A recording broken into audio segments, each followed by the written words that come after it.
बड़े भाई साहब पाठ के भाग 1 में हमने पढ़ा कि बड़े भाई छोटे भाई को समझाया करते थे, डांटा करते थे, बड़ी क्लास का भय दिखाया करते थे।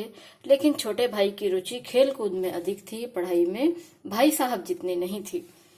सालाना इम्तिहान हुए। सालाना उर्दू में वार्षिक को कहते हैं, अंग्रेजी में एनुअल कहते हैं और उर्दू में सालाना कहते हैं और हिंदी में वार्षिक कहते हैं।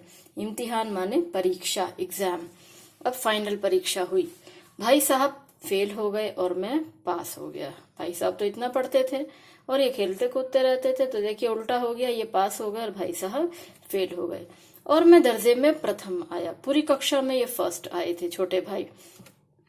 अब मेरे और उनके बीच में केवल 2 साल का अंतर रह गया। अभी तक तो 3 साल का अंतर था, लेकिन अब 2 साल का अंतर रह गया। जी में आया, भाई साहब को आड़े हाथों लूं। आड़े हाथों लेना मुहावरा है, इसका मतलब है अच्छी तरह खबर लेना। मन में तो आ रहा था भाई साहब को चलो अच्छी तरह खबर लेता हूँ, क्या मैं कहूंगा उन्हें आपकी घोर तपस्या कहाँ गई, मुझे देखिए मजे से खेलता रहा और दर्जे में भी अव्वल आया हूँ। लेकिन वो इतने दुखी और उदास थे कि मुझे उनसे दिली हमदर्दी हुई। मेरा दिल बड़ा दुखी हुआ भाई साहब को देखकर कि वे बड़े उदास थे। अच्छे संस्कार वही होते हैं जब हम अपनों को या किसी गैर को भी दुख में नहीं देख सकते हैं। भाई साहब इतना डर दिखाया करते थे, बड़ी क्लास की पढ़ाई का हुआ बनाया करते थे। लेकिन ये छोटा तो फर्स्ट आ गया खेल कूद कर भी और बड़े भाई फेल हो गए। तो मन में तो आ रहा था भाई साहब की आज मैं खबर लेता हूँ। अब तक तो ये मेरी खबर लेते थे, आज मैं खबर लेता हूँ। लेकिन भाई साहब को दुखी और उदास देखकर उनसे उसे बड़ी दिली हमदर्दी हुई। उनके घाव पर नमक छिड़कने का विचार ही लज्जास्पद जान पड़ा। घाव पर नमक छिड़कना मुहावरा है, दुखी को और दुखी करना। ये विचार ही बड़ा मुझे लज्जास्पद लग रहा था, शर्मनाक लग रहा था कि बड़े भाई को मैं इतने दुखी हैं उन्हें और दुखी करूं। अब मुझे अपने ऊपर कुछ अभिमान हुआ। अभिमान माने थोड़ा घमंड आने लगा, मैं कुछ कर सकता हूँ। आत्मसम्मान भी बढ़ा, सेल्फ कॉन्फिडेंस भी बढ़ गया। भाई साहब का वह रोब मुझ पर ना रहा। आजादी से खेल कूद में शरीक होने लगा। शरीक माने शामिल होना। अब भाई साहब का इतना डर नहीं रहा, अब खुलकर मैं खेलकूद में शामिल होने लगा। दिल मजबूत था। दिल मजबूत मतलब हिम्मत आ गई थी। अब अगर उन्होंने फिर से मेरी फजीहत की अपमान किया तो साफ कह दूंगा, आपने अपना खून जलाकर कौन सा तीर मार लिया। खून जलाना और तीर मारना दोनों मुहावरे हैं। खून जलाना माने इतना परिश्रम करना, तीर मारना माने बहुत बड़ा काम करना।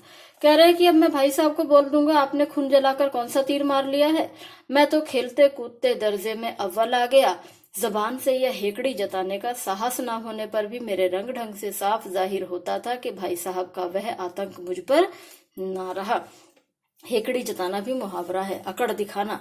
जबान से तो मैं बोलता नहीं था, लेकिन मेरे रंग ढंग से, मेरे चलने के तरीके से, मेरे देखने के तरीके से अब भाई साहब ये भांपने लगे थे कि मुझ में घमंड आ रहा है। और भाई साहब का वो जो आतंक था, भाई साहब का जो डर था, अब मुझ में थोड़ा कम हो रहा है। भाई साहब ने इसे भांप लिया। भांप लेना माने पहचान लेना। बड़े जो लोग होते हैं बड़े अनुभवी होते हैं। वे जान लेते हैं कि छोटा किस राह चल रहा है। उड़ती चिड़िया के पंख वे गिन लेते हैं। भाई साहब ने इसे भांप लिया। उनकी सहज बुद्धि बड़ी तीव्र थी। सहज बुद्धि मतलब जो व्यवहारिक बुद्धि थी, जो वे दुनियादारी में जो सीखे थे, ऐसी बुद्धि तो उनकी थी, प्रैक्टिकल नॉलेज तो उन्हें थी। तो उन्होंने भांप लिया। एक दिन जब ये भोर के समय, सवेरे के समय गुल्ली डंडा खेलकर भोजन के समय लौटे, तो बड़े भाई साहब ने मानो तलवार खींच ली और मुझ पर टूट पड़े। तलवार खींच लेना और टूट पड़ना दोनों मुहावरे हैं। तलवार खींच लेने का मतलब है आक्रमण को तैयार होना और टूट पड़ना मतलब आक्रमण कर देना। भाई साहब तो क्लास लेने के लिए तैयार थे। बोले, देखता हूँ इस साल पास हो गए हो तो दर्जे में अव्वल आ गए, तो तुम्हें दिमाग हो गया। दिमाग होना मुहावरा है, इसका मतलब है घमंड होना। अब भाई साहब ने भाप लिया कि छोटे को घमंड आ रहा है, तो उन्होंने घमंड को ही विषय बनाकर इसे समझाने का प्रयास किया। कह रहे हैं, मगर भाईजान घमंड तो बड़े बड़े का नहीं रहा, तुम्हारी क्या हस्ती है। अब जिनको घमंड था इतिहास में, उनके उदाहरण देकर ये छोटे को समझा रहे हैं। इतिहास में रावण का हाल तो पढ़ा ही होगा। उसके चरित्र से तुमने कौन सा उपदेश लिया या यूं ही पढ़ गए। महज इम्तिहान पास कर लेना कोई चीज नहीं है, असल चीज है बुद्धि का विकास। ये कहते हैं कि महज इम्तिहान दे देना ही काफी नहीं होता है, बल्कि क्या सही होता है उसे समझना। जो पढ़ा है उसे समझना ही असल में जरूरी होता है। जो कुछ पढ़ो उसका अभिप्राय समझो, अभिप्राय मतलब समझो। रावण भूमंडल का स्वामी था, ऐसे राजाओं को चक्रवर्ती कहते हैं। रावण तो भूमंडल का स्वामी था, ऐसे राजाओं को चक्रवर्ती कहा जाता है। आजकल अंग्रेजों के राज्य का विस्तार बहुत बड़ा हुआ है, पर इन्हें चक्रवर्ती नहीं कह सकते। संसार में अनेक राष्ट्र अंग्रेजों का आधिपत्य स्वीकार नहीं करते। आधिपत्य माने अधीनता। अब समझा रहे हैं उसे, रावण का उदाहरण दिया, फिर अंग्रेजों का उदाहरण दे रहे हैं। बिल्कुल स्वाधीन है। रावण चक्रवर्ती राजा था, संसार के सभी महीप उसे कर देते थे। महीप माने राजा, कर माने टैक्स। रावण का उदाहरण दे रहे हैं कि रावण चक्रवर्ती था, संसार के सभी जो थे वे उसे टैक्स दिया करते थे।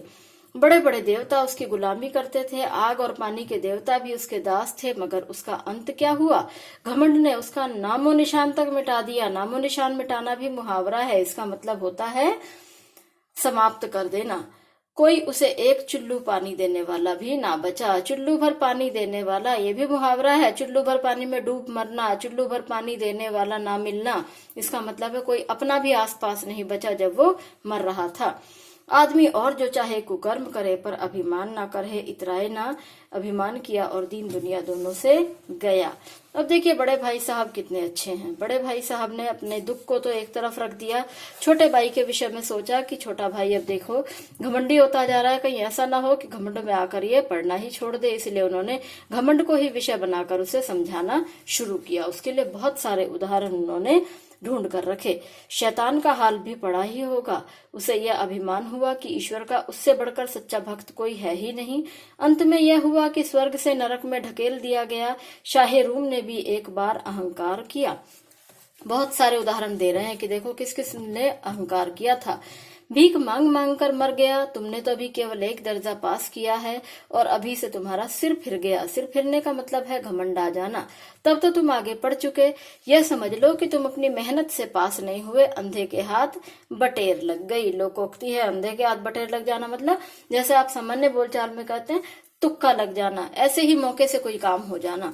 मगर बटेर केवल एक बार हाथ लग सकती है, बार बार नहीं लग सकती। कभी कभी गुल्ली डंडे में भी अंधा चोट निशाना पड़ जाता है। अंधा चोट निशाना भी मुहावरा है, लोकोक्ति की तरह भी प्रयोग होता है। मतलब कभी कभी तुक्का भी लग जाता है। इससे कोई सफल खिलाड़ी नहीं हो जाता। सफल खिलाड़ी वही होता है जिसका कोई निशाना खाली ना जाए, कोई वार खाली ना जाए। ये भी मुहावरा है। कहते हैं कि अब की बात तो शायद तुम्हारा तुक्का लग गया है, लेकिन आगे तुम देखो कि ऐसा ना हो कि घमंड के कारण तुम अब रह जाओ। इसलिए अच्छा जो होता है वो वही होता है जिसका कोई निशाना खाली ना जाए। मेरे फेल होने पर मत जाओ। मेरे दर्जे में आओगे तो दांतों पसीना आ जाएगा। दांतों पसीना आ जाना, इसको भी अंडरलाइन कर सकते हैं, मुहावरा है। मतलब तुम डर जाओगे। मेरी बड़ी क्लास में आओगे तो शायद पढ़ाई इतनी नहीं कर पाओगे, परिश्रम से डर जाओगे। जब अलजेब्रा और ज्योमेट्री के लोहे के चने चबाने पड़ेंगे। लोहे के चने चबाना मुहावरा है, इसका मतलब है बहुत परिश्रम करना। कहते हैं जब तुम्हें गणित पढ़ना पड़ेगा ना, अलजेब्रा ज्योमेट्री ये पढ़नी पड़ेगी, तब तुम कितना परेशान होगे। और इंग्लिस्तान का इतिहास पढ़ना होगा। बादशाहों के नाम याद रखना आसान नहीं है। अब ये इतिहास पर आ गए हैं। इस कहानी के माध्यम से देखिए बड़े भाई साहब जो कि मेहनत तो बहुत करते हैं लेकिन पढ़ नहीं पाते हैं, और जो अपनी व्यथा इन शब्दों के माध्यम से बता रहे हैं। अंग्रेजी में वीक थे, अंग्रेजी बता रहे हैं। गणित में वीक थे, गणित बता रहे हैं। और इतिहास याद नहीं कर पाते थे, तो इसलिए इतिहास के विषय में बता रहे हैं। तो ये हमारी जो शिक्षा पद्धति है उसकी भी कमियां हैं। आजकल की शिक्षा में तो शायद इन चीजों को दूर कर दिया गया है, इन कमियों को, लेकिन उस समय की कमियों को ये बता रहे हैं। कहते हैं इतिहास में बादशाहों के नाम याद रखना आसान नहीं। 8 हेनरी हो चुके हैं। हेनरी 1, हेनरी 2, हेनरी 3 ऐसे करके कहते हैं कि 8 तो करीब हेनरी ही हो गए हैं। तुम कैसे याद करोगे? कौन सा कांड किस हेनरी के समय में हुआ, यह याद कर लेना आसान समझते हो? हेनरी 7वें की जगह हेनरी 8वां लिख दिया और सब नंबर गायब, सफा चट, सिफर भी ना मिलेगा। सिफर कहते हैं 0 को। अपना दुख बता रहे हैं कि अगर तुमने हेनरी 7वें की जगह 8वां लिख दिया और 8वें की जगह 6 लिख दिया तो पूरे नंबर कट जाएंगे। हो किस ख्याल में? दर्जनों तो जेम्स हुए हैं, दर्जनों विलियम, कौड़ियों चार्ल्स। दिमाग चक्कर खाने लगता है। दिमाग चक्कर खाना मतलब घबरा जाते हैं। इनके नाम याद करते करते सिर घूम जाता है, आंधी रोग हो जाता है। इन अभागों को नाम भी न जुड़ते थे, एक के पीछे ही दोयम सोयम चहारुम पंचुम ये संख्या बता रहे हैं, 2 3 4 5 के। इनको तो नाम भी नहीं समझ आते थे। चार्ल्स को, विलियम्स को, सबके पीछे फर्स्ट सेकंड थर्ड ऐसे लगा देते थे। मुझसे पूछते तो शायद 10 लाख नाम बता देता, और इनके फर्स्ट सेकंड लगाने के पीछे आज हम पढ़ते हैं और हमें नंबर नहीं मिलते हैं। और ज्योमेट्री तो बस खुदा ही पनाह, ज्योमेट्री की बात कर रहे हैं कि इसके तो बस खुदा ही बता सकता है। अ ब ज की जगह अ ज ब लिख दिया तो सारे नंबर कट गए। अब इन निर्दयी मुमतहिनों, निर्दयी माने जिसमें दया ना हो, मुमतहिन माने कॉपी चेक करने वाले, चेकर जो होते हैं, टीचर जो हैं। तो कहते हैं अब इन निर्दयी टीचरों से पूछो कि आखिर अ ब ज और अ ज ब में क्या फर्क है। बेकार की बातों के लिए छात्रों का खून करते हो। दाल भात रोटी खाई या भात दाल रोटी खाई, इसमें क्या रखा है। इसके द्वारा ये बताना चाहते हैं कि रटंत प्रणाली है, जो हमने किताब में पढ़ा है उसी को लिखना है। अगर हमने एक शब्द भी अपने दिमाग से इधर का उधर रख दिया तो शायद हमारे नंबर कट जाते हैं। और वही इनकी पीड़ा, वही इनका दुख है जो ये शिक्षकों के लिए, शिक्षा पद्धति के लिए, पुस्तकों के लिए और पाठों के लिए ये दुख अपना छोटे भाई के सामने व्यक्त कर रहे हैं। सच में हमें इन पंक्तियों में बड़े भाई साहब की पीड़ा उनके शब्दों में दिखाई देती है। चाहते हैं लड़के अक्षर अक्षर रट डालें और इसी रटंत का नाम शिक्षा रख छोड़ा है। रटंत जो है उसी को ये शिक्षा मानते हैं कि एक एक शब्द वही होना चाहिए, कॉपी में नहीं होगा तो नंबर काट देते हैं। आखिर इन बेसिर पैर की बातों को पढ़ने से क्या फायदा। कहते हैं ये सारी बातें मेरे विचार से तो बेसिर पैर की बातें हैं। अब हम चार्ल्स को, विलियम्स को या इनको क्यों याद करें, इनके याद करने से कोई फायदा नहीं है। तो इसके लिए बच्चे का खून करना, बच्चे को दुखी करना, बच्चे को परेशान करना कोई फायदा नहीं है। इस रेखा पर वह लंब गिरा दो, गणित की बात कर रहे हैं। इस रेखा पर वह लंबी रेखा गिरा दो तो आधार इस रेखा से दुगना होगा। पूछे इससे क्या प्रयोजन, प्रयोजन माने इसका उद्देश्य क्या है। दुगना नहीं चौगुना हो जाए या आधा रह जाए मेरी बला से। लेकिन परीक्षा में पास होना है तो यह सब खुराफात तो याद करनी ही पड़ेगी। खुराफात कहते हैं शरारत को। ये कहते हैं कि अगर पास होना है तो याद करना है, मेरी बला से मुझे याद हो या ना हो, बस मैं रट कर लिखाऊं तो शायद उसी में मुझे कैसे ये पढ़ा लिखा मान लेंगे। आगे आते हैं लैंग्वेज के बारे में। लैंग्वेज में भी कैसे शिक्षा पद्धति जो है वो बहुत सारे शब्द लिखवा कर भी समय की पाबंदी, मतलब जो कह रहे हैं वो वास्तव में दिखाई नहीं दे रहा है। तो इन सब बातों के विषय में प्रश्न उठा रहे हैं। कह दिया समय की पाबंदी पर निबंध लिखो जो 4 पन्नों से कम ना हो। अब आप कॉपी सामने खोले, कलम हाथ में लिए, उसके नाम को रोइए। कौन नहीं जानता कि समय की पाबंदी बहुत अच्छी बात है। वे कहते हैं कौन नहीं जानता कि समय की पाबंदी बहुत अच्छी बात है, इससे आदमी के जीवन में संयम आ जाता है। मगर दूसरों को उससे स्नेह होने लगता है, उसके कारोबार में उन्नति होती है। लेकिन इस जरा सी बात पर 4 पन्ने कैसे लिखे। कहते हैं कि समय की पाबंदी पर अगर तुम कहो कि 400 शब्दों में लिखो तो ये कौन सी समय की पाबंदी है। कहते हैं मैं तो इसे हिमाकत कहता हूँ। हिमाकत का मतलब होता है दुस्साहस। यह समय की किफायत नहीं बल्कि उसका दुरुपयोग है और व्यर्थ में किसी बात को ठूंस दिया जाता है। हम चाहते हैं आदमी को जो कहना है चटपट कह दे और अपनी राह ले। जब तुम कहते हो संक्षेप में कहो तो संक्षेप में ही मानना और सुनना चाहिए।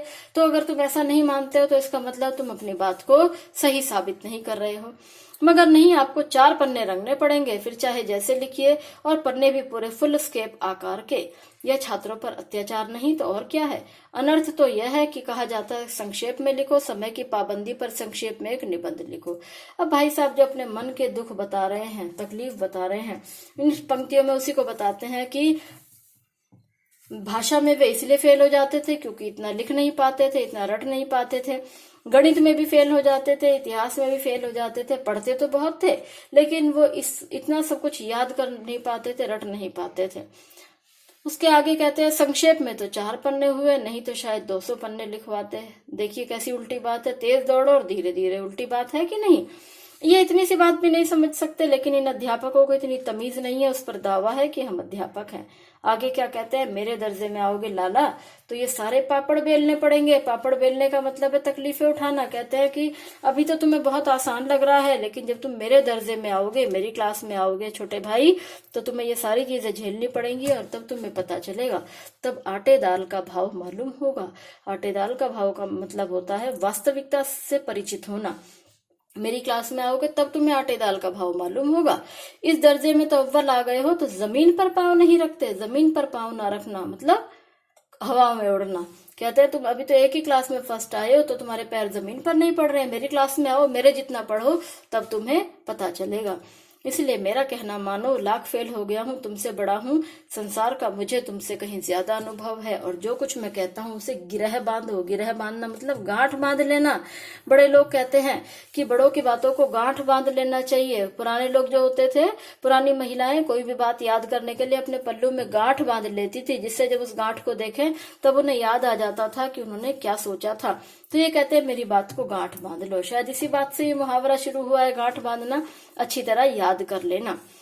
अब भाई साहब की बातें सुन सुनकर छोटे भाई बोर हो गए हैं, दुखी हो गए हैं। फर्स्ट आए हैं लेकिन इतना तिरस्कार, छोटे भाई इतना डांट रहे हैं, इतना अपमान कर रहे हैं। छोटे भाई को भी दिल में बड़ा कलेश हो रहा था, दुख हो रहा था।